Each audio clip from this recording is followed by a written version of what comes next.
Hello. Hey, it's us again. It's us again. Hello, friends. Welcome to You Choose, a choose your own adventure style journey through the CNCF landscape. And we're on chapter 4. We're almost finished, so don't worry, you won't be watching us for long. No worries about that. Episode Only 2 more episodes. Episode 9 of 10. And I think our last episode with guests is always a miscellaneous episode. We have an episode, a catch-all for all the weirdos and the misfits that don't fit into another episode. Yeah. So that's what we're doing today, which That's is a joy. what we're doing today. Yeah, I love this episode because it's just like the frontier of what's possible in cloud native observability. We have projects using AI, projects using machine learning, projects using eBPF, of course. One of them is just filling a huge gap in the landscape. But you'll have to hang with us to see which one that is. It's a cliffhanger. Let's talk about last week. Okay. Service mesh. Yes. And observability. I learned some things. Really? Yeah. Well, for I should one start thing, paying attention. you really should. There's a lot of good stuff happening. For one thing, I didn't think anyone really used service mesh for observability, or at least not at first. I thought people added service mesh because they needed security or networking. And then they're like, oh, since this is here, I'll check out the observability part. But you told me that people are like, hey, I need some observability. I'm going to reach for service mesh. Exactly. I mean, you need to know what's happening on your networking layer, especially since networking is arguably the most important thing in computing. Mm-hmm. Makes sense. Networking is the most important thing in computing. Okay. I'll let that slide in slowly without explaining. Yes.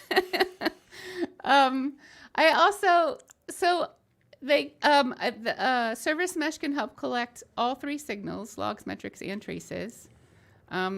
They work with the standards like Prometheus and OpenTelemetry standards in terms of exporting them or doing whatever you need to do with them. I didn't know that 2 of the service mesh projects have observability dashboards. That's news to me. Yeah. Yeah. 2 or 3 you said? 2, yeah. Correct. 2 who talked about theirs during our episode anyway. So Istio showed one. It has a name. What is it? Kiali. And then Yes. Cilium has a new one called Hubble. Hubble, exactly. I mean, it's already more than a year old. Maybe 2. Okay. Something like that. People were talking about it in the stream as though it's new. That was my frame of reference. Here's a question. If I have a full observability solution now, is there a reason to also have mesh observability, or is that redundant? I mean, mesh is going to be producing metrics. Whether you want to look at them or no, that's your problem. Just like any third-party tool, really. Yeah. So it's, if you look at Kiali or Hubble, right, those are the UIs to show the metrics and what's or not, right, which you might or might not want to use. But the point is that whatever you have in your system should be producing some data that can give you insights into what that something is doing. That's right. That applies to everything, including service mesh. Yeah. So, yeah. But you can see. Okay. So you do need it for networking layer observability as part of a robust observability solution. Yeah, you want to see how long how many requests are failing, or percentage of failed requests, what's the latency, so on and so forth. Yeah, you want to know what's going on.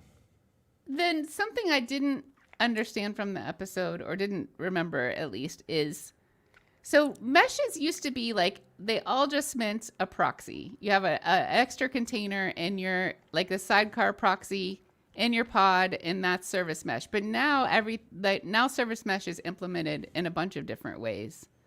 Does the observability you get from an eBPF solution or the Istio ambient solution, is that different than if you get it from the sidecar proxy method? I mean, different tools produce different metrics, right? But conceptually is the same, right? I'm shipping everything I know, and you get it.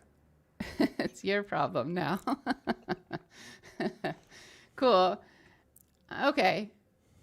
It's more comprehensive than maybe I thought going into the episode. That's what I have to say about that. So we could literally briefly put service mesh in every single season. There is always a relation to it, one way or another. We won't do that out of respect for viewers, but we could. At some point, the guests will be like, you know what? We're not doing this anymore. I would want to have them back for networking, maybe, if we networking season, which early 2025, we're thinking about a platform season coming up next. Yeah. Okay. So, but let's enjoy the here and now. So let's briefly recap each of the technologies. Okay, you want one sentence description of each of them? I want your one sentence, and then I'll then I want to say no, something. No, I'll give you one sentence, and you tell me which one it is. Okay. Okay. Yeah. There is one that claims that it is most widely adopted of them all. That's got to be Istio. Yeah, there is one that claims that is the easiest one of them all. That's Linkerd. There we go. There is one that was not a service mesh, but tries to be. That's Cilium. Exactly. And I'm not sure about Kuma. Kuma calls itself the universal mesh. Like, it can bring in VMs or nodes into your mesh in addition to pods. So if you want to like incorporate, okay, yeah, that's they've all kind of converged. They all do the same thing more or less. The only really one that doesn't do the same, give or take. I mean, of course, they have different features, but conceptually, for many users, functionally they are the same, except Cilium, because Cilium is not really. Cilium is going up the stack slowly. What I learned from the stream is that Istio is going to abandon the proxy model and do the ambient model. I mean, I'm sure they'll maintain it at a minimal level, but all of the innovation is now going to go toward Istio ambient. How the world changes. It started with, this is such a silly idea. Who doesn't want sidecar containers? Yeah. That's how it all started. And look at it now. Look at it now. We have a question. Is there a way to collect traces without a service mesh if the apps are not instrumented? Yes, absolutely, 100%. You just need to instrument your application from inside or outside to output it, and that's it, right? Actually, but it says part of the question is if the apps are not instrumented. But you can instrument it from outside as well, right? So I assume that when it says apps are instrumented, kind of no changes to the code. That's my assumption that what that really means. Okay. If that's the case, yes, you can auto instrument your application. But if you don't instrument it in any formal way, auto not auto, then no, because there is no way to track requests. So okay, it starts here and then it continues there. You don't know. You cannot establish the relation between them. One of the technologies on today does this problem exactly. So stay with us, Gopher, and you'll learn something. So I guess we recapped the technologies. Cilium is all eBPF. Istio's like, some sidecars, some at the namespace level, some at the node level, some eBPF also. We're just all over the place with Istio ambient. Linkerd says they're the easiest to use, but I wish if they were so easy they would demo it instead of just telling us. It's too easy to demo it. And then Kuma is the universal mesh. And so which one got chosen? Oh yeah, it's somewhere. I have a screenshot probably. I like how you're surprised every time. Yeah, exactly. I did not expect this. There we go. Istio got. Istio. Actually, it was Cilium throughout most of the time, and then all of a sudden somebody recruited Istio folks to vote at the last moment. So it's Istio, yeah. It's Istio. And, Awesome. Let's see a demo. Yeah, you want to see a demo? Okay. Yep. Let's do this. No, wrong screen. Here we go. Okay, where was I? Okay, first, I installed already Istio because that part is boring, and I can open it with Istio dashboard Kiali, and maybe eventually it will open somewhere. Oh, there we go. There is Kiali with all the good stuff and the bad stuff, everything that you might need. Actually, this is too much zoomed out. I think there we go. I don't know, if you go to workloads, I can find, oh heck, I don't see anything. Now I need to zoom in. Production, I'm already there, right? This is the application, and you can see the metrics and what's connected to it and so on and so forth, right? And traffic and logs and so on and so forth, right? So basically, Kiali is not even really, it's not really even limited to service mesh, right? It just gets everything. Or many things, right? And it's not even limited to observability, is it? You can see your network patterns and such. Exactly, but then why would you use it? Kind of, we're going to switch to something more interesting. And that more interesting is that I'm going to, let me show you the app we're going to use. Here we go. And in this app, what matters is that I created a virtual service because we are using Istio that is basically telling the application, hey, this is the replacement in a way, or addition to the Kubernetes service. In the episode of progressive delivery, which we should have done after this one, we would have the two of those and just changing the weights, kind of 100% go, 80% here, 20% there, and so on and so forth. And what else do I have here? I have gateways somewhere. There we go. If Cilium had been chosen, does Cilium work? Does Cilium support progressive delivery? No. Okay. No, and I would have so much easier time doing the demo. Not this one, the progressive delivery one. No, it doesn't. No, it doesn't. We would need to use Ingress probably. Then we would be missing. At least doesn't support in Argo rollouts. I haven't checked it with Flagger. Flagger maybe, but probably not. Okay. Anyways, okay. And gateway, that is basically Istio's version of Ingress. And I'm going to commit this, push this to a repo, right? This is happening live. And at one moment we should have virtual services up and running. But since I'm not patient enough, I'm going to do Argo CD port forward SVC, whatever is the name of the service, server 808080. Let's open it in a UI.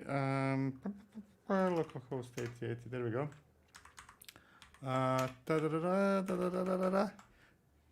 Just in case it was too small. Admin 123.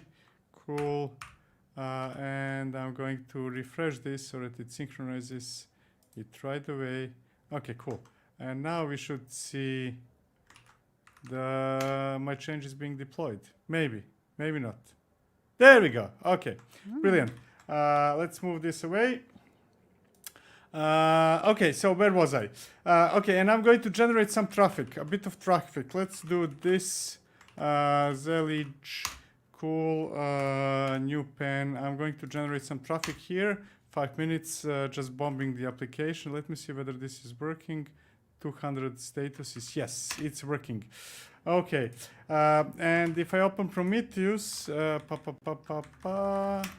open Prometheus, we should see the metrics eventually, probably. Big one. There we go. And I'm going to execute this thing that I'm going to copy because it would take me too much time to write it from scratch. Basically, hey, show me all the requests, sum of all the requests that are coming to this application, CNCF demo, and you can see that there was 200 something, then now there is much more.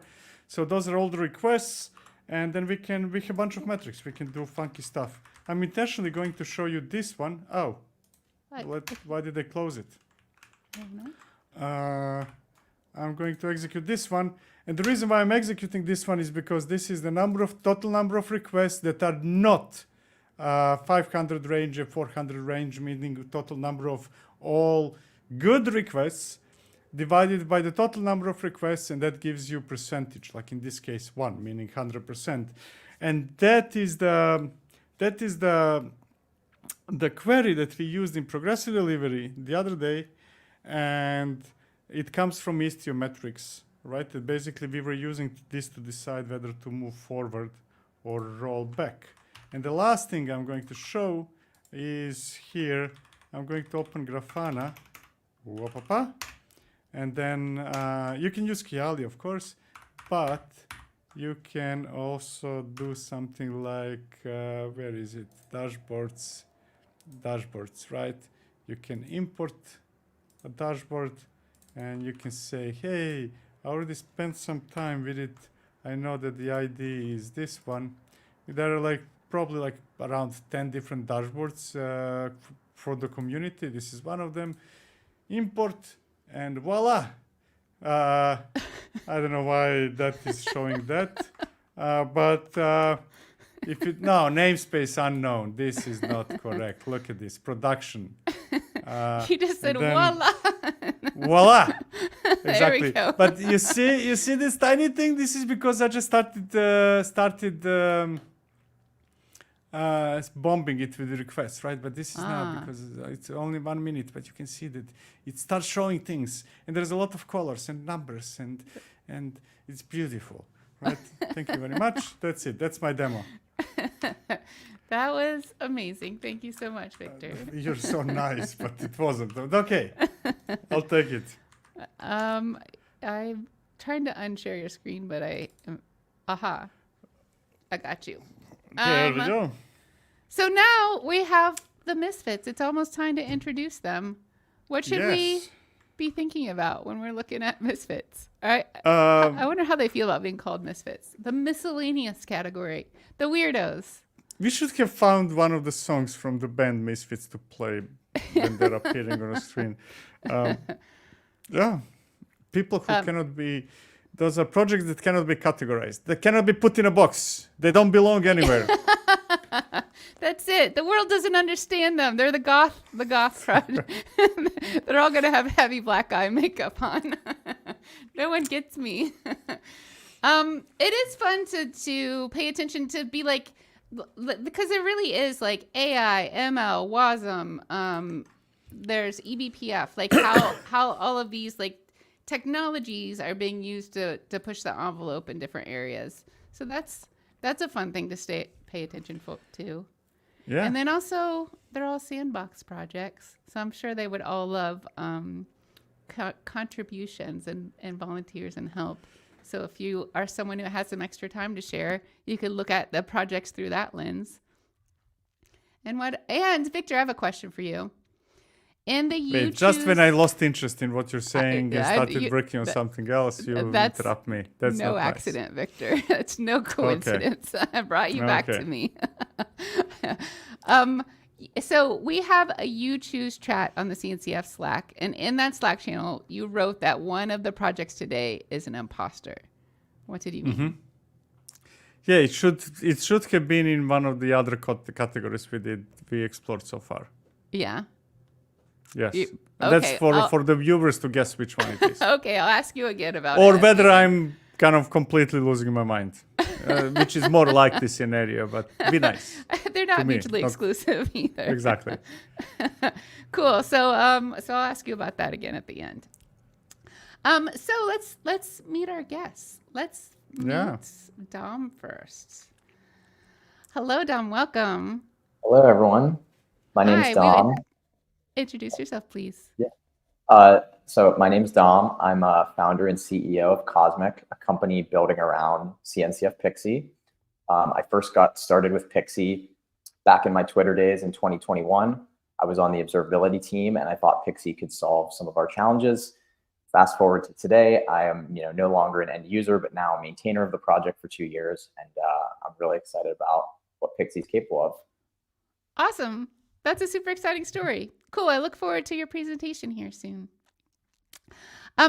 If you have questions about any of the projects, please put those questions in chat and we'll answer them later in the episode during the Q&A part. Next, we have Kai. Hello, welcome. Hi. Tell us about yourself, Hi, everyone. please. I'm Kai. I'm a recent software engineer at Red Hat, and since joining Red Hat, I've become a humble maintainer of the Kepler project, and I can't wait to discuss the project with all of you guys. Awesome. Thank you so much. We'll see you shortly. All right. Up next, we have Ron. Hello, Ron. Welcome. Tell us about yourself, please. Hi, everyone. Thanks for having me. My name is Ron Petty, and I'm a consultant at RXM. I'm here to represent k8sgpt. I'm a lowly contributor, one of many, and I hope to get you excited about it. And thanks again for the opportunity. Awesome. Thank you. See you soon. And next up, we have Jose. Jose, welcome. Will you introduce yourself, please?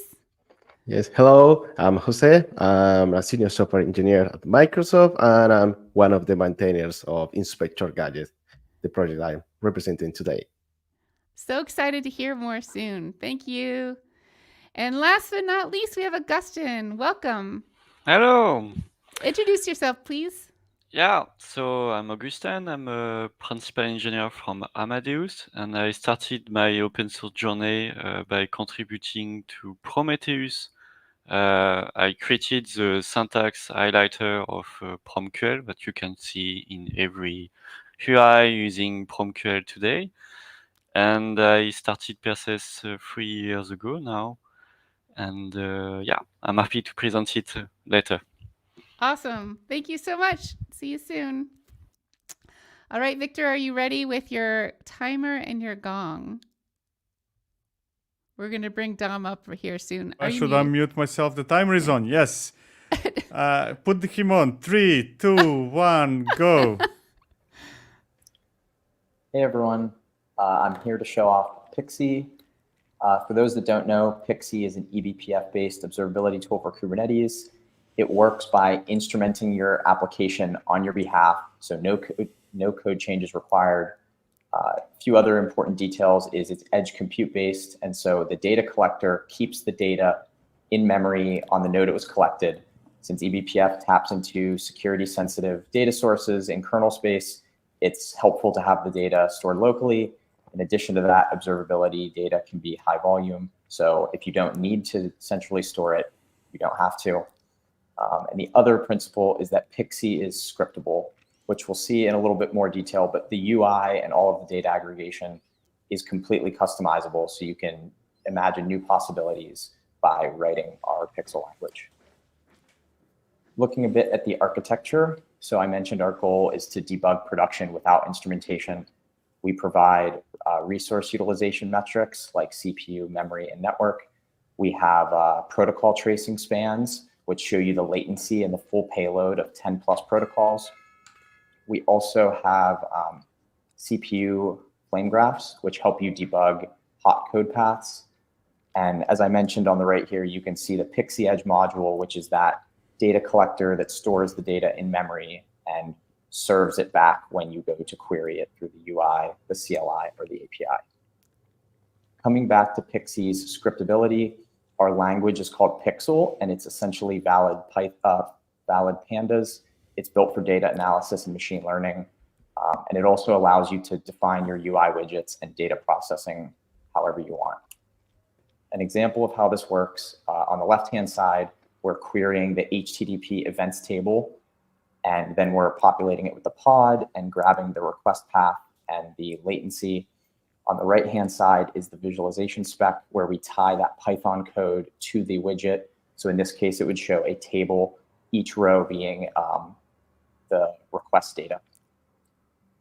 And with that, I'd like to show a demo. So moving over to the Pixie UI, the default view you get is the cluster script. I mentioned that the UI is defined by the script, so you can these are all the ones that are out of the box, but you can write your own. So at a very high level, you can see where there's latency going on in your cluster. In this case, the color and the thickness of the line help you clue into what's most important. Moving over to the HTTP data script, we have a row for every HTTP request that Pixie's traced. This also works for encrypted traffic because we probe the TLS library with eBPF. Shout out to, I have a KubeCon talk coming up next week where I'm going to be showing how to use this layer 7 protocol tracing to configure Envoy's external authorization. So if you'll be at KubeCon, stay tuned for that. And then another thing I wanted to dig into was to look at some of the CPU profiling that we do. So we have this flame graph script, which basically gives you a cluster-wide flame graph and joins it with the Kubernetes metadata. 1 second while this loads. But essentially, normal flame graphs, you kind of operate on a single host standpoint. Pixie is actually collecting all of the samples across all of your entire cluster. And so you're actually able to see at like a per pod, per namespace level, how the flame graph sampling is. We support a few different programming languages. You can see here we're understanding Java. One thing to point out about Pixie's scriptability.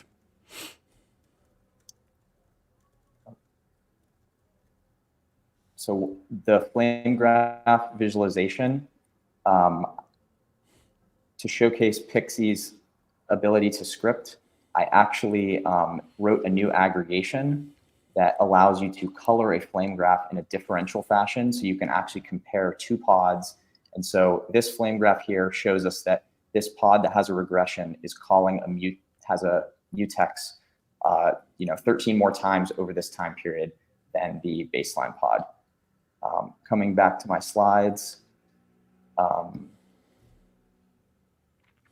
what's coming next is MQTT protocol support's coming. Our OTel export is going to support exponential histograms. We are going to be able to export Pixie's profiles in PGO compatible format, which means you can stick Pixie's profiles into your CI and you'll be able to. I had to do my mean thing and pull him off because he didn't stop talking. I would have said goodbye. Goodbye, Dom. Be faster. That was awesome. Super cool. Just a reminder to post your questions. I'm writing down questions as I have them. Next up, we have Kai. Hello, welcome. Victor, are you ready with the timer? 3, 2, 1, go. So I'll be discussing the Kepler project. I'll just go over quickly the topics we'll discuss. I work primarily actually on the Kepler model server and Kepler validation tools. We'll be covering Kepler as well. So Kepler stands for Kubernetes-based efficient power level exporter. And the purpose of Kepler is to estimate process level, container level, Kubernetes pod level power metrics from available power APIs and allocated based on utilization metrics. And then these metrics are exposed using Prometheus. So the methodology Kepler follows is that we start at the process level. If a process takes up a certain CPU usage, if it takes up 10%, say, then the expectation, the logic that we're going to follow is that it'll take up 10% of the total CPU power consumption.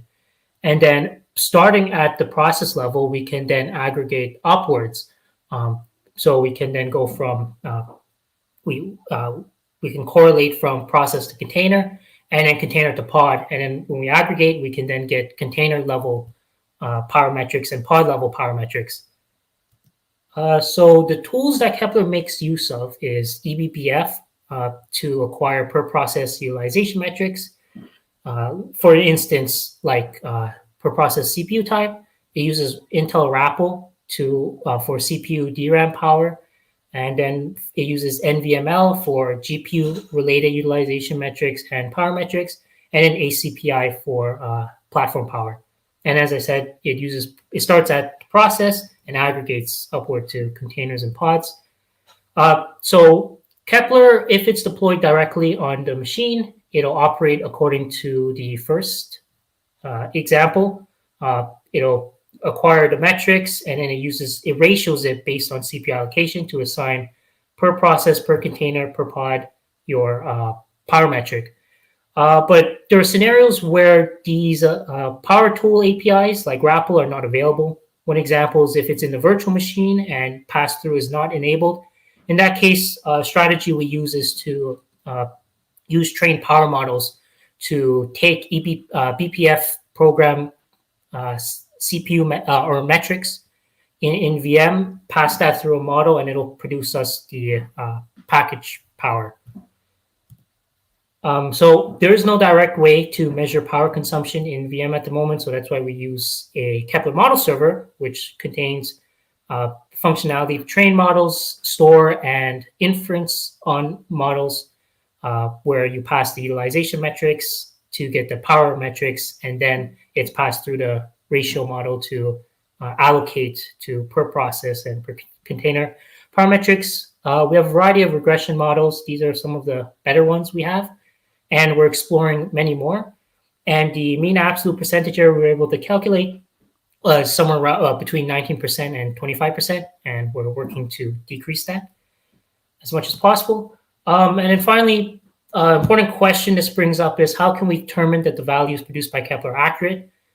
That's where Kepler validation tools come in. That number I just gave for the validation MAPD, that wasn't just made up. It came from, it's the ones we were able to calculate with our validation tools.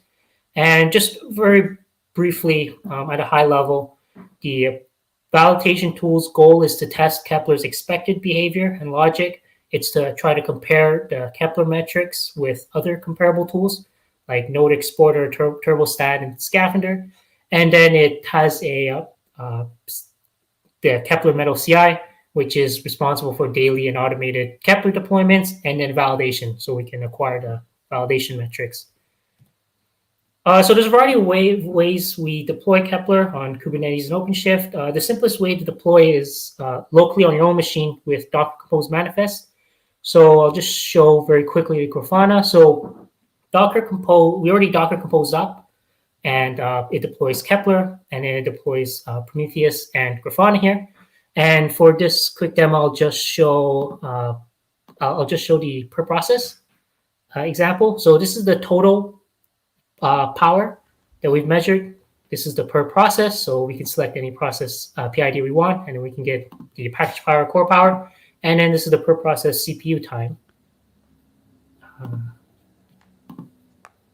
And that's all we can see. And then obviously this was a very brief explanation of Kepler. If you want further reading, you can go through all of these links that I'll make available. Come on, that was perfect. Hello, that was great. There's so many beeps that happened, but the gong didn't. Yeah. He held up the gong and the mallet, and then I don't even know how do I stop this thing. I don't know. Come on. Thank you so much, Kai. That was a great presentation. I appreciate you. Thank you. And here we go. We have Ron coming up next. Are you ready, Victor? 3, 2, Oh, 1, no. go. Put him on the screen. There we go. Hey, thanks everyone. Again, my name is Ron. I'm here for k8sgpt. So what is k8sgpt? So k8sgpt, I'm going to show a demo here in my nice VT100 terminal. And it is, we like to describe it as SRE in a box. And so what does that mean? So systems are getting more and more complicated. And to help us understand, we fortunately have AI. So can we combine these two things, right? And so how k8sgpt does this, you can think of it as two phases. So I'll just show as an example, k8sgpt, and then analyze. So we'll call this phase 1. So what's happening here doesn't look like anything happened, but something did happen. So what it did was there's hard-coded rules in k8sgpt that analyze your cluster. And so we'll show an example of breaking it and then activating one of those rules. So again, think of it as hard-coded rules. That's phase one. Phase two is, can we get a natural language expansion on those kind of outcomes, right? And so let me just show this, and then I'll explain why this is important. All right, so it doesn't look like anything bad happened, but let's let's go ahead and break something here. So the typical example is a bad pod. So cube, CTL, run, broken pod, image, broken, something. All right. So normally, if you know what you're doing, you would just say get pods or describe, and we could see here that there's a problem. Okay, so this one's hopefully pretty clear to those who know Kubernetes. Next, how do we use k8sgpt? So here, if we do the analyze again, it's checking hundreds of things. We can see here we get that similar error. So this isn't terribly exciting, but it did find it. So that, again, this is phase one.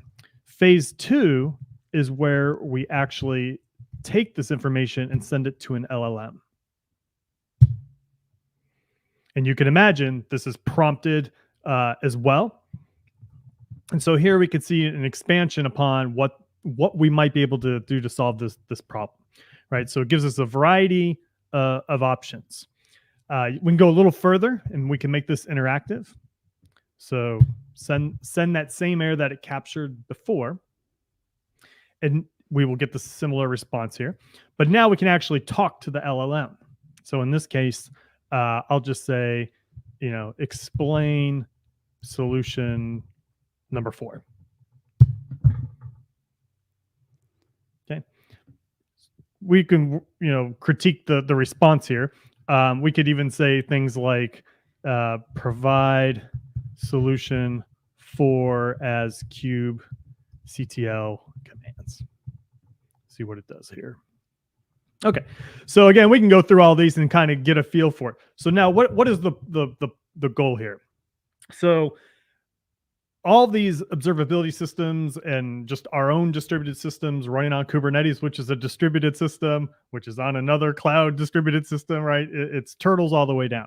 It's getting more and more complicated. So having a tool like an LLM, and then ultimately in the future, things like ideally reasoning and causal analysis and things like this, we might be able to get explanations to what's going on and actions to fix those things.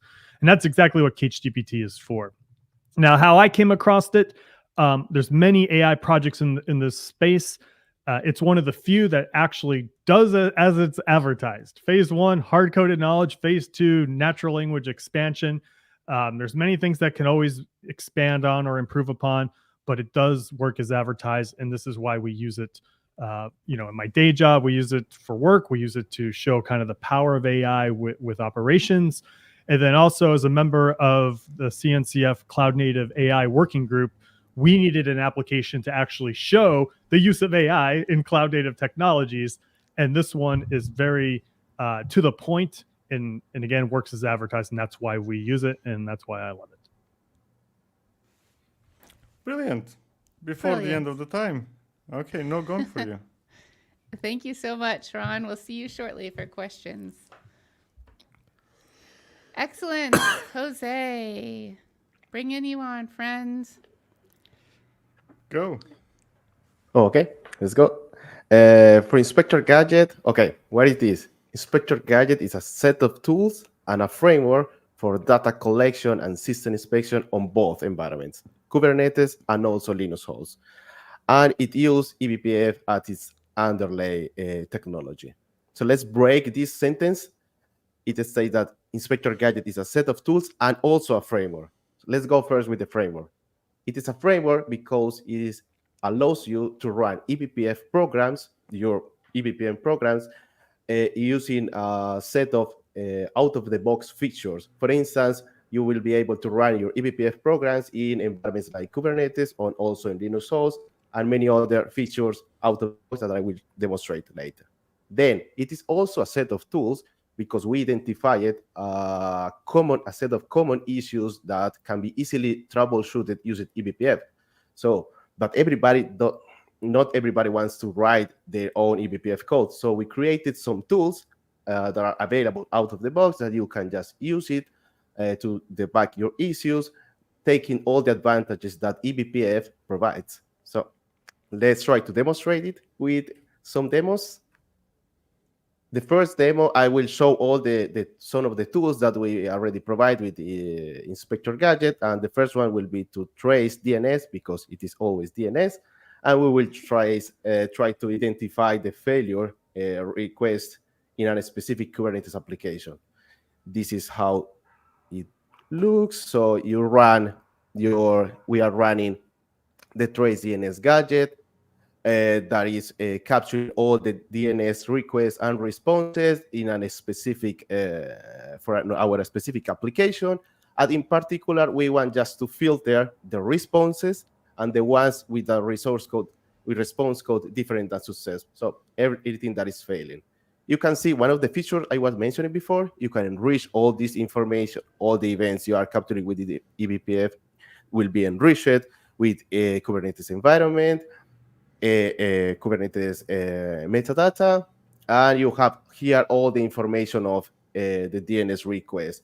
It was a response, the type IPv4, the name, and you can see here what was the error, name error, because I made this demo with just a typo.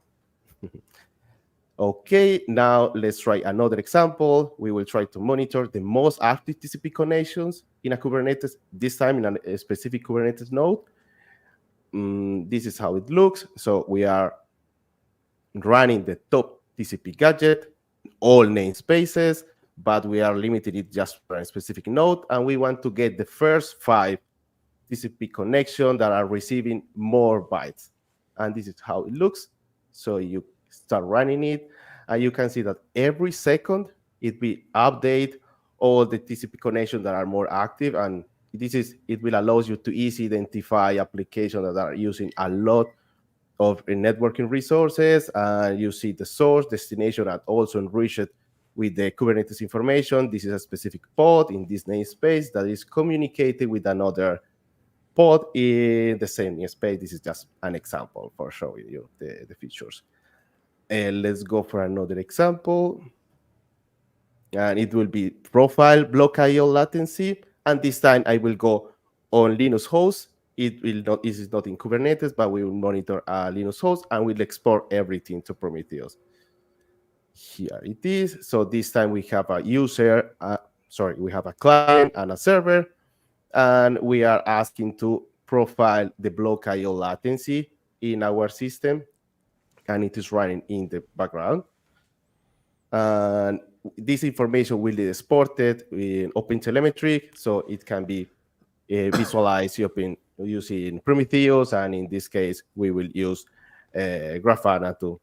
This is a dashboard that we provide in our project, so it will provide a histogram with all the operations, and here in the heat map to see how the latency is changing over the time in a specific node. And another example. Let me show how it changes in the future. So it will be like this, okay? And you can share everything you do, because we created a new kind in Artifact Hub, when you can see the tools that other people have created or the ones that we provide by default in the project. And that's all.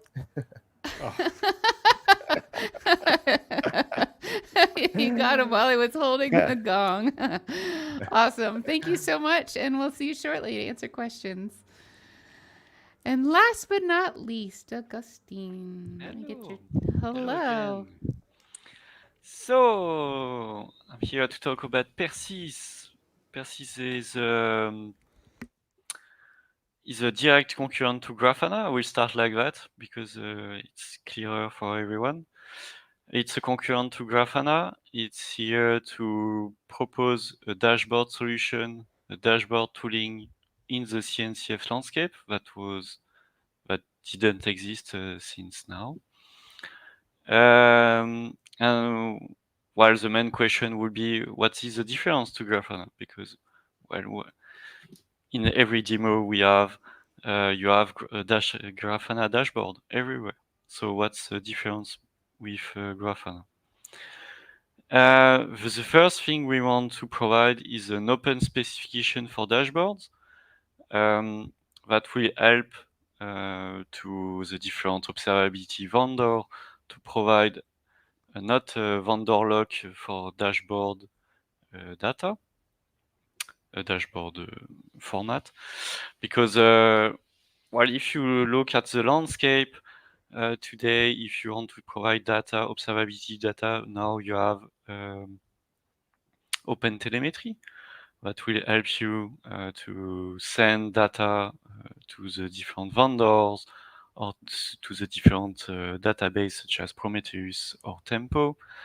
But there is nothing for the dashboard itself. So if you are going to a different observability vendor, you will be a bit locked because if you move to another one, you will have to redo every dashboard, which is a pain.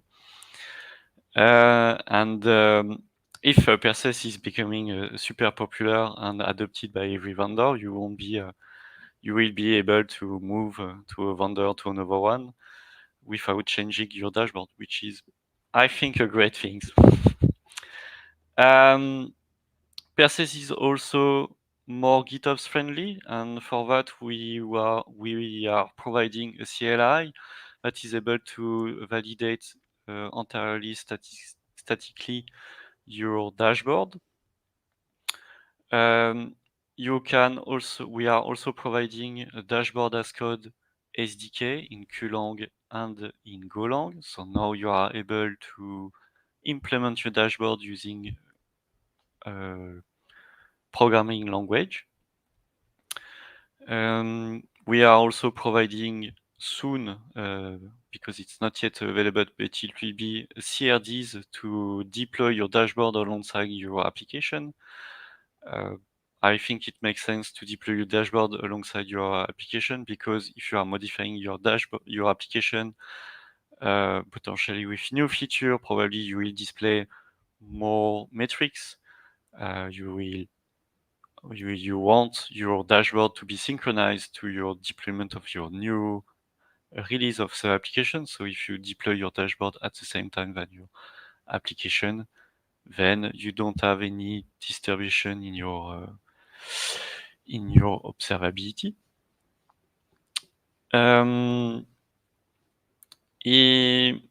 Another thing we are providing is the fact to be embedded.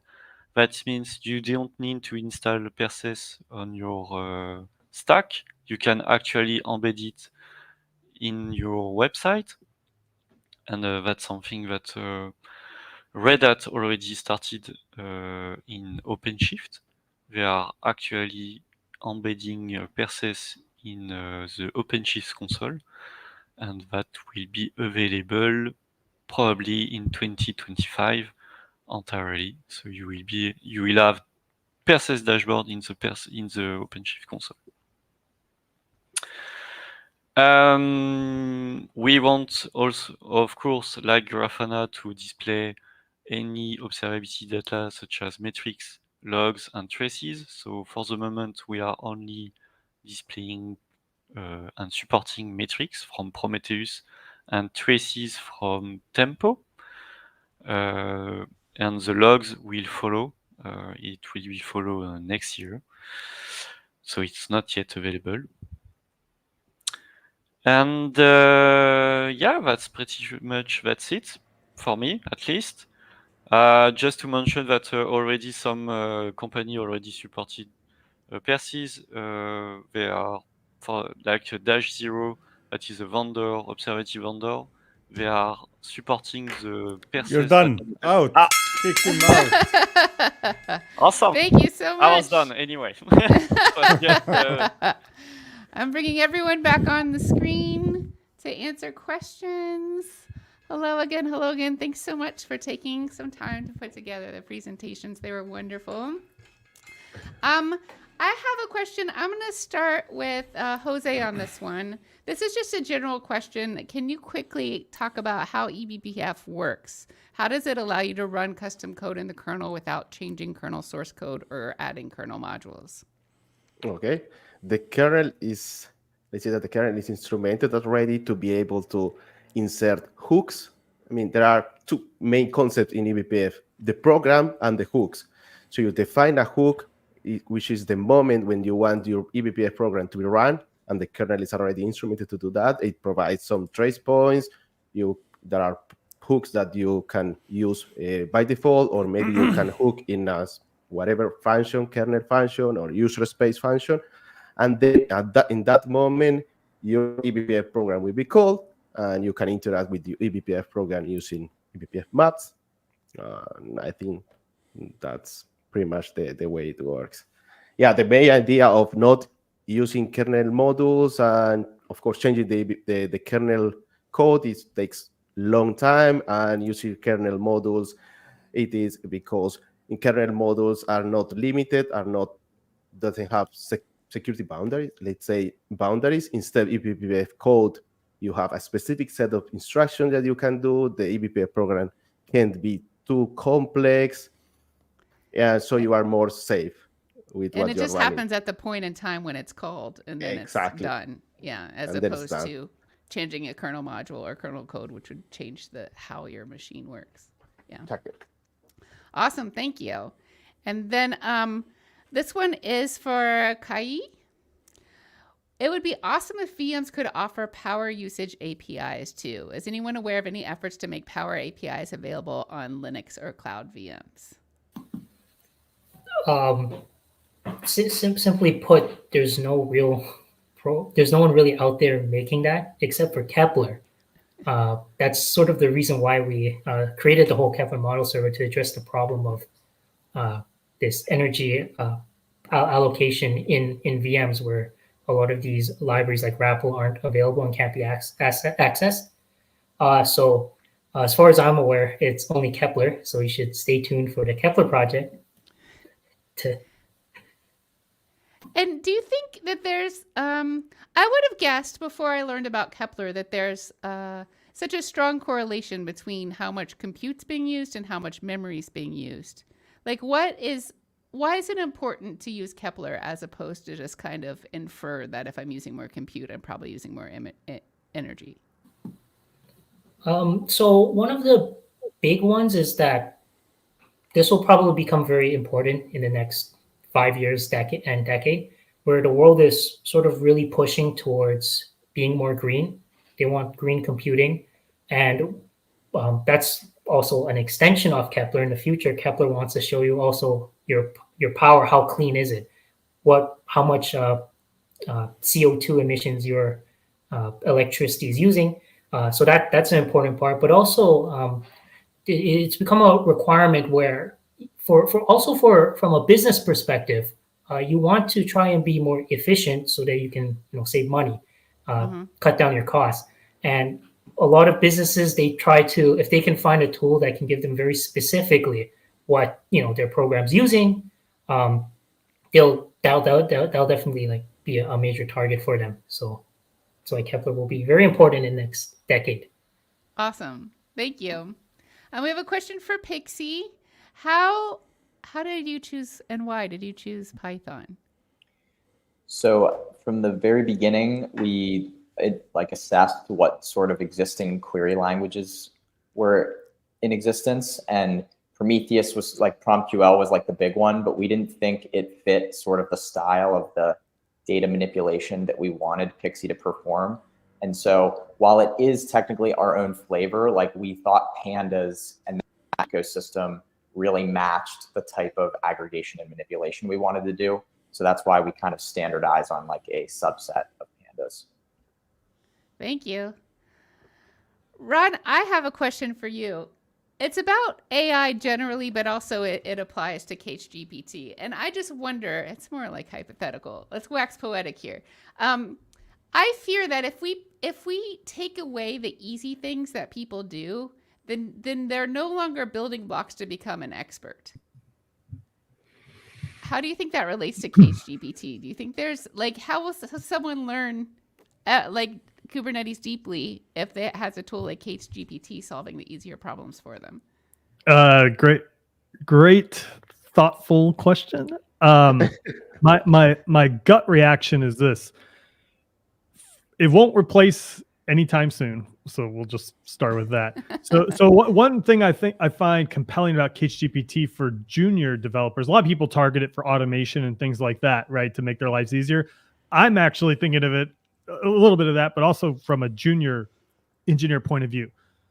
Getting hundreds of things hard coded, like, things to check for, you're not, it takes time to learn, but here it is, right? It's all here.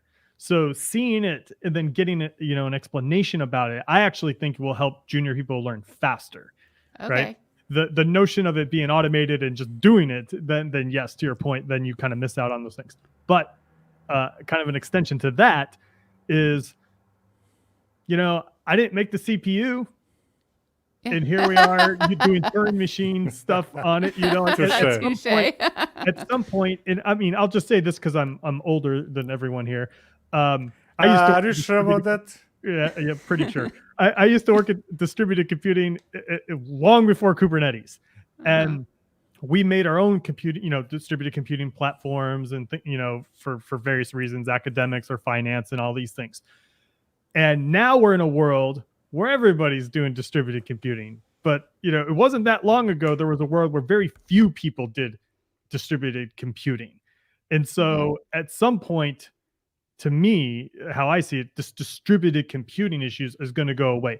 Like one, You're saying it'll be so automated that we don't need experts. So yeah. Therefore, not being able to make experts is a moot point.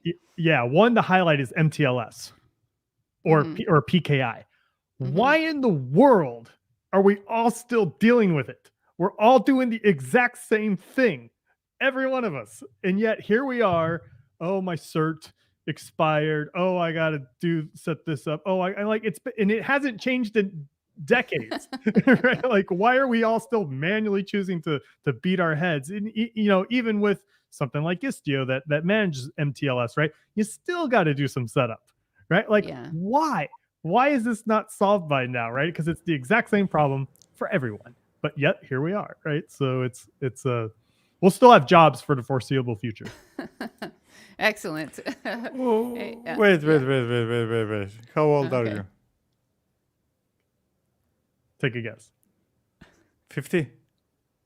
Close. 46. Oh, brother. You're not the oldest one here. Come on. Kick him out. Whitney, take him out of the stream. Come on. I thought this guy looks so good for 70. And then, okay.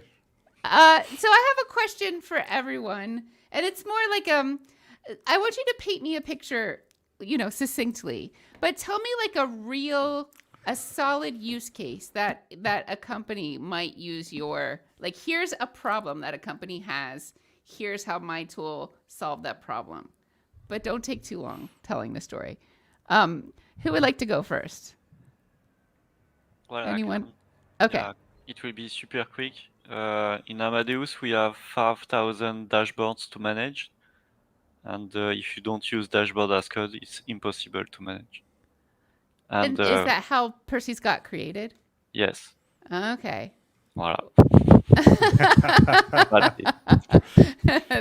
That was wonderful. Dom, are you ready to go? I am.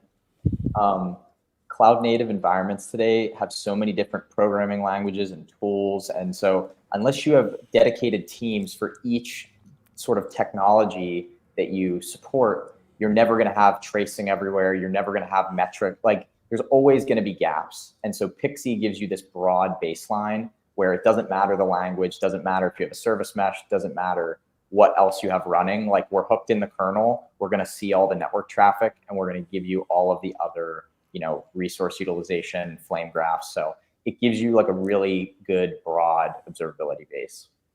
Nice. You can go from 0 to decent observability. Exactly. Yeah, cool. Kai, do you have yours ready? Yeah.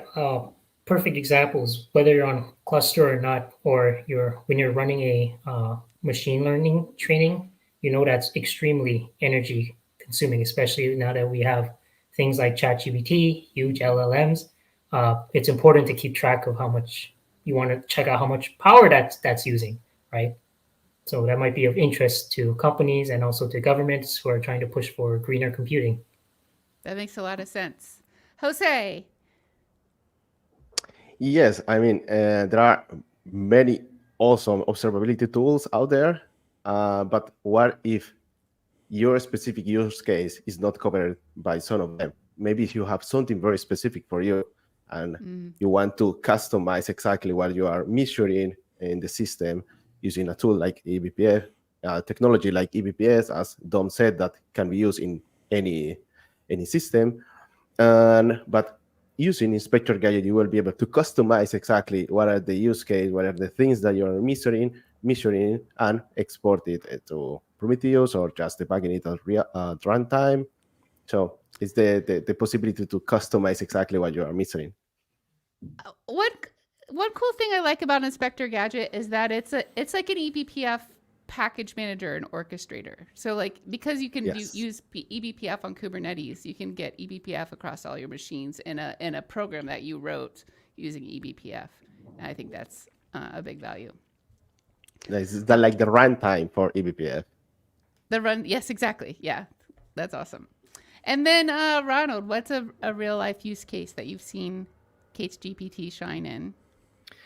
I have seen k8sgpt used to aggregate data from many, dozens of clusters, and report and analyze, for outliers and expand upon why those are. And I think we're going to see more of that. That's awesome. Cool. Well, we don't have any more questions, so it's time for our closing statements. I'm going to do them in the same order that you presented in. So, Dom, why should we vote for Pixie? You're muted, Dom. In the spirit of being miscellaneous, I think Pixie sort of has a lot of breadth to it. It does dashboarding. It does like data analysis and manipulation. I didn't get to this, but you actually can custom, you can write BPF programs in Pixel. So it sort of has similar like BPF runtime capabilities. So there's a lot of possibilities there. We provide a nice batteries included experience out of the box, but you really can go crazy with it, like that differential flame graph thing that I showed that was just a new aggregation of the same visualization type. Awesome. Thank you so much. Goodbye. Yeah, I'm going to pull him off the screen, but let's go. Kai, why should we vote for Kepler? We're in a new paradigm shift where an unstoppable one, where we're shifting to green computing, clean energy. Every government is on board with it, and they'll need tools like Kepler to help them reach that goal and to track their usage. So that's awesome. Side with Kepler. Cool. Thank you so much. Bye. Okay, Ron, why should we vote for k8sgpt? Oh, this is where we have to be cutthroat. Well, if that's the case, AI is here, right? It's not going away, and most of these tools around this are to enable the usage of AI. And I think k8sgpt is right in the front of that. And it's easy to use, it's helpful today, and it's easy to expand upon. I think that's why people should take a look at it. Awesome. Thank you so much, Ron. Bye. Jose, why should folks vote for Inspektor Gadget? Okay. For me, it is because Inspektor Gadget project wants to enable the community to create an ecosystem of observability tooling where people can share all the ways they use to get insights from their system. The same way we share images for containers. And in particular, Inspektor Gadget wants to allow you to use the same tool for different environments, Kubernetes or Linux hosted. So that people don't want to learn a new tool if they are using a different environment. Awesome. Yeah. Thank you so much. Goodbye. And Augustine, why should people vote for Perses? Well, because you need it to display all your data you are creating everywhere. And if you want to keep your platform fully open source, then you should not use Grafana. So you need Perses. That's awesome. it. That's it. Thank you so much. Goodbye. Bye-bye. And that's it. That's the last one. Observability. You choose episode with guests. Yeah. So we have KubeCon coming up, and then Victor and I will do our recap episode where we do an end-to-end demo and talk about every single technology briefly. But it does take a while. But we'll do that marathon episode on, it's a while from now, later in the month. We'll see you back for that. And this was super fun. What great guests. Yeah. Please vote. You vote in the CNCF Slack workspace in the You Choose channel. And the poll is live now, and it lasts for 3 days. And so if you see this before Friday, or even on Friday, the poll might still be open. Go vote. Do it. And whichever one gets chosen, we'll demo in a few weeks when we do our final episode. I think that's a wrap. Sounds so strange when you say today. Go vote, whichever one gets chosen. Oh, I and then know. Whatever. A vote but where vote, you, yeah. where your voice counts. Oof. Okay. Goodbye, everyone. If you're going to be at KubeCon, please say hi to Victor and me. We'll be there. I'll have stickers. Yeah. He won't. Yeah. All right. Bye. Bye-bye. Oh, and the button.